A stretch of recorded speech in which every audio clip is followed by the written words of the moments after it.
Atenção! Começa agora uma teleaula de matemática do ensino fundamental. Você vai assistir a teleaula de número 80. Bons estudos!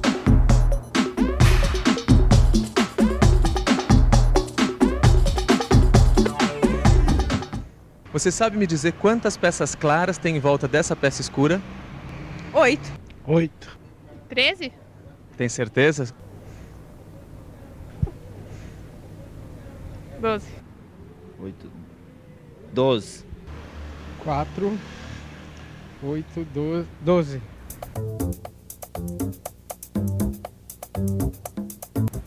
Como podemos ver nestas peças ou nesse painel, até mesmo quando fazemos arte estamos utilizando a matemática. Quando vemos estas obras, conseguimos ver que existe uma relação direta entre a quantidade de peças claras e de peças escuras. Mas como será essa relação? Quando contamos as peças claras e escuras deste primeiro mosaico, vemos que tem 8 peças claras e uma escura.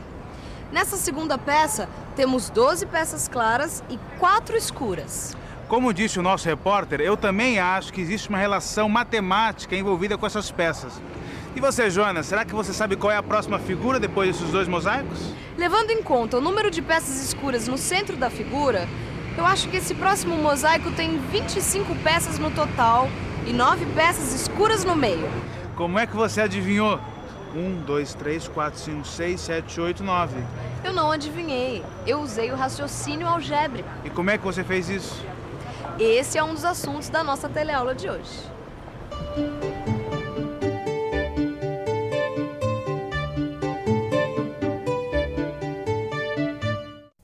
Na teleaula de hoje, vamos relembrar alguns conceitos básicos da álgebra. Nós vamos rever algumas aplicações práticas dessa parte da matemática que utiliza letras para sua comunicação. Aprenderemos também como escrever expressões matemáticas que representem padrões geométricos. Bem, Rosita, eu vou te receitar umas vitaminas. Agora, quanto à sua saúde, tá em dia, viu?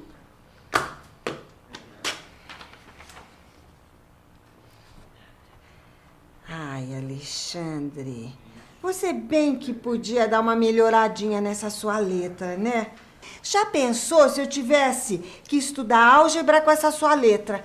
Eu estaria perdida. Não, Rosita. Álgebra não é aquela parte da matemática que usa as letras para ajudar a resolver os problemas? Isso mesmo. Então, em álgebra, A vezes B é igual a B vezes A, não é? É. Nesse caso, a minha letra não seria um problema. Ah, não tenta me enrolar não, Alexandre. Você não pode usar essa propriedade da matemática, chamada de propriedade comutativa da multiplicação, para justificar esses seus garranchos, viu? Propriedade comutativa da multiplicação? Você anda estudando matemática mesmo, Rosita? Aliás, eu já estou craque com tudo que se relaciona a matemática e álgebra. Me fala outra expressão matemática que usa as letras para ver se eu conheço. Olha, eu vou dizer uma bem conhecida. A igual a B vezes H sobre 2. A igual a B vezes H sobre 2? Acho que eu preciso pensar um pouco. Vamos pensar um pouco. A igual a B vezes H sobre 2. Essa expressão algébrica representa a fórmula que se aplica para calcular a área de qualquer triângulo. Nesta fórmula, o A representa a área do triângulo. O B representa a sua base. E o H representa sua altura. Como podemos ver, essa fórmula se aplica para calcular a área de qualquer triângulo. Sabe que eu não lembrava que essa fórmula servia para calcular a área de qualquer triângulo? Eu só lembrava do triângulo retângulo. Mas pensando bem, nesses 2 exemplos a gente viu que a álgebra pode ser utilizada para expressar uma propriedade operatória ou uma fórmula geométrica. Isso mesmo. Nesses exemplos, as letras aparecem representando uma variável porque elas variam de valor. Mas e quando a letra representa uma incógnita? Isso também é álgebra, não é? Claro. Mas agora vamos ver se você consegue resolver um problema. Espera aí. Carla e Ana têm juntas R$ 1.314.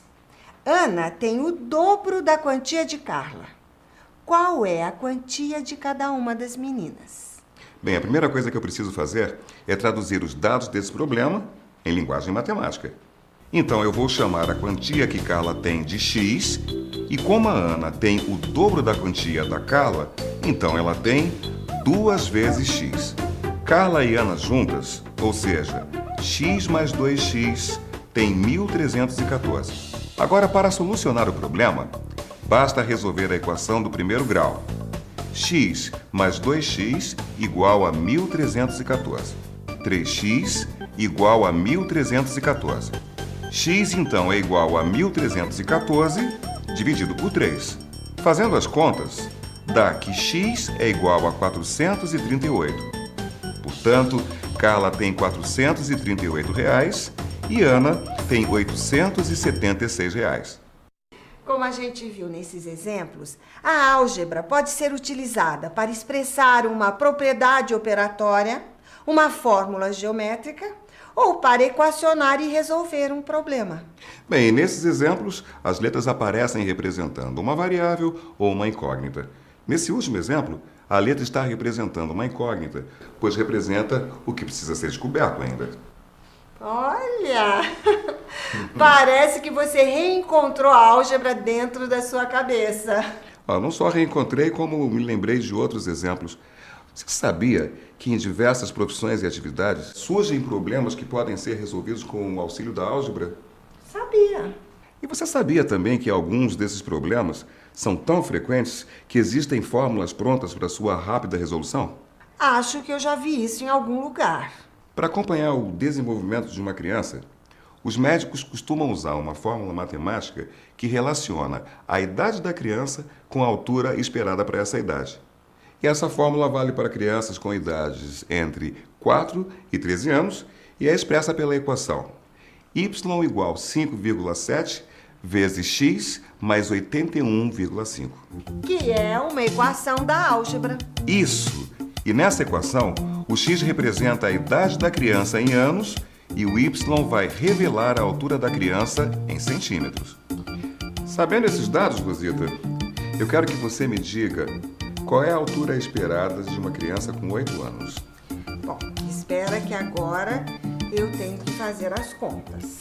Bom, sabendo que na equação a idade da criança está representada por x, e como você disse que a criança tem 8 anos, então substituímos o x pelo 8. Fazendo as contas, temos y igual a 45,6 mais 81,5. Realizando a soma, temos y igual a 127,1. Isso significa que uma criança de 8 anos tem por volta de 127 centímetros de altura, ou 1,27 m. Está vendo? Essa é uma aplicação bem prática da álgebra.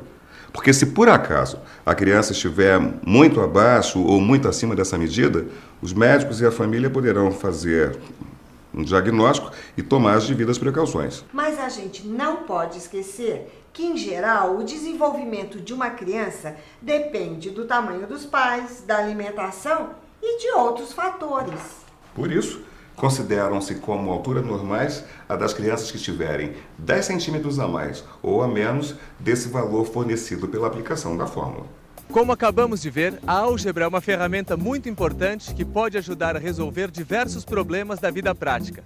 Além desses exemplos que vimos, vale lembrar também quando na transmissão de um jogo de futebol, o narrador diz que um determinado chute estava numa velocidade de 90 km por hora. Para chegar a esse valor, o que se faz é um cálculo da velocidade média da bola. Como existe uma fórmula para determinar a velocidade média, que é v igual a e sobre t, onde e é a distância percorrida e t o tempo, o que o narrador deve fazer é substituir as letras da equação algébrica pelos valores numéricos. Dessa forma, para chegar ao valor da velocidade, basta fazer as contas. O que, aliás, a Joana ainda está devendo para a gente. Isso mesmo, Joana. Você conseguiu adivinhar a quantidade de peças nesse mosaico. Mas como é que foi isso? Como eu te disse, usando o raciocínio algébrico. Do quadrado do primeiro mosaico para o quadrado do segundo mosaico, o que muda é o número de peças em cada linha e em cada coluna. No primeiro mosaico, cada linha e coluna tem 3 pecinhas e no mosaico seguinte, cada linha e coluna tem 4 pecinhas.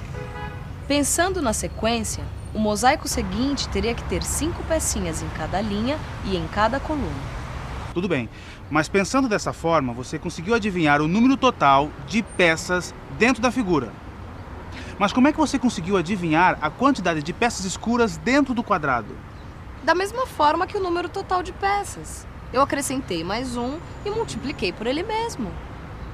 Acho melhor você explicar isso. Veja que da mesma forma que nas linhas e nas colunas de peças, o que fiz nas peças escuras do meio foi também acrescentar mais uma pecinha. Dessa forma, a quantidade de pecinhas a serem pintadas no meio deveria ser de 3 vezes 3. Com esses 2 números, nós também podemos saber quantas peças claras tem em volta das escuras. Essa conta eu também sei fazer. Basta você subtrair o número de peças escuras do número total de peças. Nesse caso, vai dar 16 peças claras. Isso mesmo. Mas, peraí, esse raciocínio serve para qualquer figura dessa sequência? Bom, para responder essa pergunta, vamos dar uma olhada nessa tabela. Nesta tabela, nós podemos ver a relação que existe entre o total de peças e a posição que a figura ocupa. Por exemplo, a primeira figura tem 9 peças no total e uma peça pintada no centro. E 9 é o mesmo que 3 elevado ao quadrado. A figura seguinte, na posição 2, tem 16 peças no total, que é o mesmo que 4 elevado ao quadrado, e 4 pecinhas pintadas no centro. A figura que João perguntou é a terceira. Olhando aqui, na tabela, podemos ver que ela tem 25 peças, que é o mesmo que 5 elevado ao quadrado, e 9 pecinhas pintadas no centro. E isso vale para todos os outros valores. Observe que existe uma relação entre a posição da figura e o total de peças, isto é, o total de peças é sempre a posição da figura mais 2 elevado ao quadrado. A partir dessa tabela, podemos perceber que a figura que ocupa a posição n vai ter, no total, n mais 2 peças elevado ao quadrado, das quais n elevado ao quadrado estarão pintadas. Concluímos, então, que a expressão geral para determinar a quantidade de peças da borda de uma figura em qualquer posição é n mais 2 ao quadrado menos n ao quadrado, onde n representa a posição ocupada pela figura nesta sequência. Puxa, Joana, depois de tanta informação, acho que a gente precisa urgente de uma revisão. E atenção, se liga aí que é hora da revisão. Na teleaula de hoje, revimos que, além dos algarismos e dos sinais de operação, a linguagem matemática também utiliza letras em sua comunicação. Nós relembramos que o uso de letras para expressar um fato genérico caracteriza a parte matemática que chamamos de álgebra. Por fim, aprendemos como escrever uma expressão matemática que representa um padrão geométrico. Essa teleaula encerra o nosso curso de matemática. Durante 80 aulas, você aprendeu sobre a importância da matemática e como compreendê-la. E esse contato fez com que você ampliasse os seus conhecimentos e percebesse como a matemática é indispensável na nossa vida.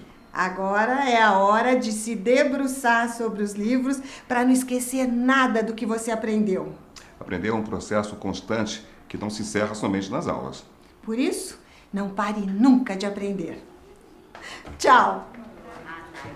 Até logo, Rosita. Até logo, Alexandre.